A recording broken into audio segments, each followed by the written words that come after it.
eu vou encaminhar para uma última questão, e ela tem a ver um pouco com a questão, com uma história patrimonial, vamos dizer assim. Até mesmo na tese do professor Adler, nós podemos verificar que alguma das edificações que já foram ocupadas pelos arsenais, né, e aí, por exemplo, o caso aqui de Porto Alegre é um caso específico, ainda estão em pleno, né, ainda estão ocupando as paisagens urbanas dessas localidades. Né? Eu e a Paula, nós produzimos um artigo que deve estar para ser publicado, né? Nós produzimos esse artigo em 4 mãos, onde que a gente tratou um pouco, né, sobre as questões do legado patrimonial do arsenal aqui de Porto Alegre e a sua relação com algumas narrativas históricas que foi e que vem sendo suporte, né, e algumas narrativas históricas bem, vamos dizer assim, com algum grau de suspensão no sentido da sua veracidade histórica, né. Mas eu gostaria que vocês comentassem um pouco, né, sobre essas edificações aí. Vamos pensar no que temos ainda, né, em termos de edificações daquilo que já foi dos arsenais do século XIX. E se há um status de preservação, né, e se há alguma política específica de preservação desses prédios, desses patrimônios, né, seja do próprio Exército ou do IPHAN, e se vem sendo feito alguma coisa no sentido de reapropriação desses patrimônios edificados. Eu citei o exemplo aqui do Rio Grande do Sul, que é a realidade que eu conheço efetivamente. O prédio mais antigo, a gente estima que a data dele, do complexo de prédios que eram o complexo de prédios do Arsenal aqui de Porto Alegre, é de 1832, 1828, 32.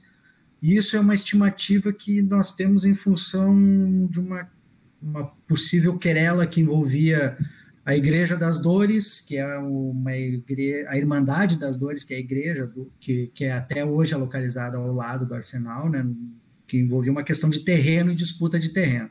Então, a gente estima que o prédio seja de 1828, ou seja, nós estamos falando de um prédio que está até hoje, né, e que pouca gente se dá conta que é um dos prédios mais antigos aqui de Porto Alegre, certamente o prédio militar mais antigo. Então, eu gostaria que vocês comentassem um pouco sobre essas questões que ainda podem ser exploradas no âmbito do patrimônio militar.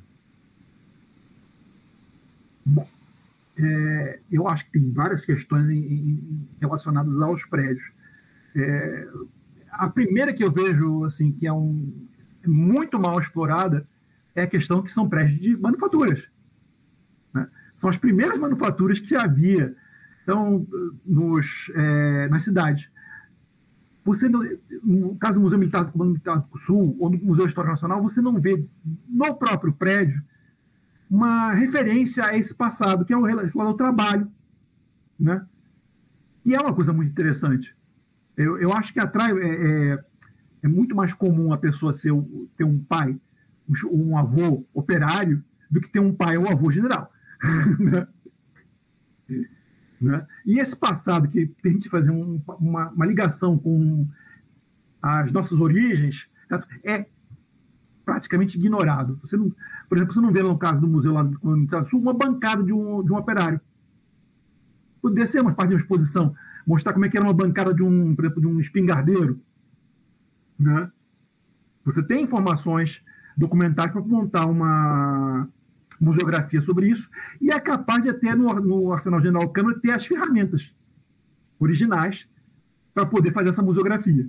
E tem, eu só não sei se é do século XIX, porque lá dentro do Arsenal de General do Arsenal de General Câmara tem um espaço cultural onde que tem todo um maquinário lá. Eu só não sei dizer se é do século XX, que eu acredito que seja especificamente do século XX, mas tem.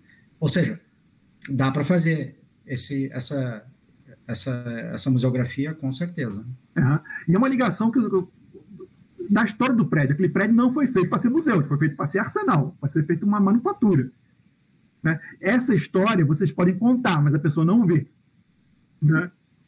Inclusive, no caso do museu lá de Porto Alegre, ele, como uma arquitetura industrial, ele é muito bem feita. Né? Ele funciona muito bem como manufatura. O prédio do Museu Histórico Nacional, que era uma manufatura, é uma péssima manufatura. Certo? Os ambientes são fechados, são escuros, não são iluminados. Né? Mas também lá você também não vê essa questão do trabalho. Eu não sei como é que está agora, mas antes da minha saída, eu deixei pronta uma pesquisa para uma exposição que trabalhava exatamente essas questões. E uma das coisas que eu chamei a atenção nessa pesquisa é o fato da estrutura arquitetônica do prédio ela ter como base a questão da funcionalidade. Ou seja, as laterais do prédio servindo de oficinas e o centro do prédio para transporte de material e está localizado na beira do rio, né, que facilitava todo o transporte. Eu não sei se essa exposição foi feita efetivamente, mas eu deixei pronto lá. Se o pessoal tocou adiante a exposição, tá lá. E você pode falar assim, que o Exército, ali é uma unidade manufatureira, mas de militares e paramilitares e por militares, ou seja, o pessoal que trabalhava lá era militar. Então você pode falar da história do Exército, história do material bélico, falando da como ela funcionava no século XIX. Isso é muito mal explorado. Né? Também é muito mal explorada a preservação dos outros prédios de arsenal. Dos 6 grandes arsenais que havia aqui no Brasil, só o de Pernambuco não existe mais. Ele foi demolido. Os outros todos existem. Só que você não ouve falar deles. Né? O arsenal da Bahia, certo? O nome dele é Seminário São Joaquim. Certo? Porque ele foi seminário lá no século XVIII, antes de ser arsenal. Né? Quer dizer, essa parte da história do arsenal se perdeu. Né? Além dos arsenais, existem 2 casas do trem ainda no Brasil. A do Rio de Janeiro, que é parte do arsenal do Rio de Janeiro, né? E a de Santos, que é de 1743. Né? Essa parte da funcionalidade dela militar não é absolutamente tratada no prédio. Eles até tiveram que mudar o nome, passaram a chamar a Casa do Trem de Santos, eles chamam a Casa do Trem Bélico, porque ninguém entendia nada. Né? E o que é hoje lá? É um espaço cultural da prefeitura, sem muito uso. Né? E prédio do século XVIII não tem dando pontapé aqui no Brasil. Eu acho que esse aspecto assim, né, da questão patrimonial dos arsenais, ou mesmo, né, os usos que a gente está atualmente dando, né, para essas narrativas que envolvem os arsenais hoje em dia, acho que só isso já poderia ter sido toda a conversa dessa noite, assim, né? Porque bom, ali o Ianco pergunta, né, se existe algum status de preservação, né? Tá, os 2 prédios que fazem parte, né?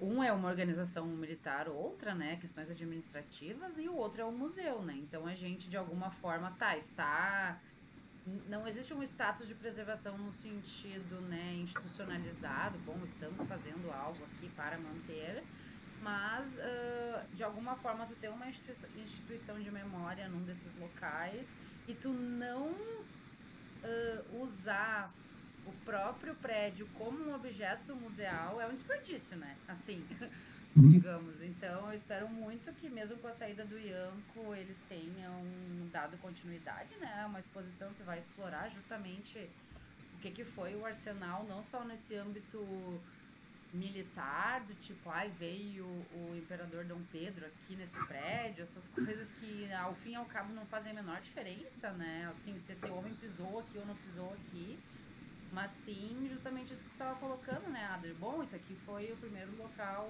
fabril desse estado, né, da então província, Eu gostei muito do que tu comentou antes, né, que o Arsenal era um microcosmos, né, da sociedade, então pensar assim no Arsenal também como um espaço de sociabilidade, de muitas trocas, né, um espaço de trabalho, enfim, um espaço de ensino também, um espaço de transações comerciais, enfim, uma multiplicidade, né, de coisas que podem ser exploradas para muito além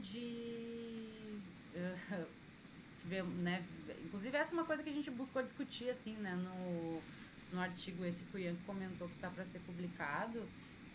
E assim, muitas narrativas que estão sendo utilizadas atualmente em relação aqui especificamente, né, ao prédio a um dos prédios do Arsenal de Guerra, né, é a sua relação direta com a Guerra do Paraguai, né, com a vinda do imperador, né, Dom Pedro II ao Rio Grande do Sul naquele contexto.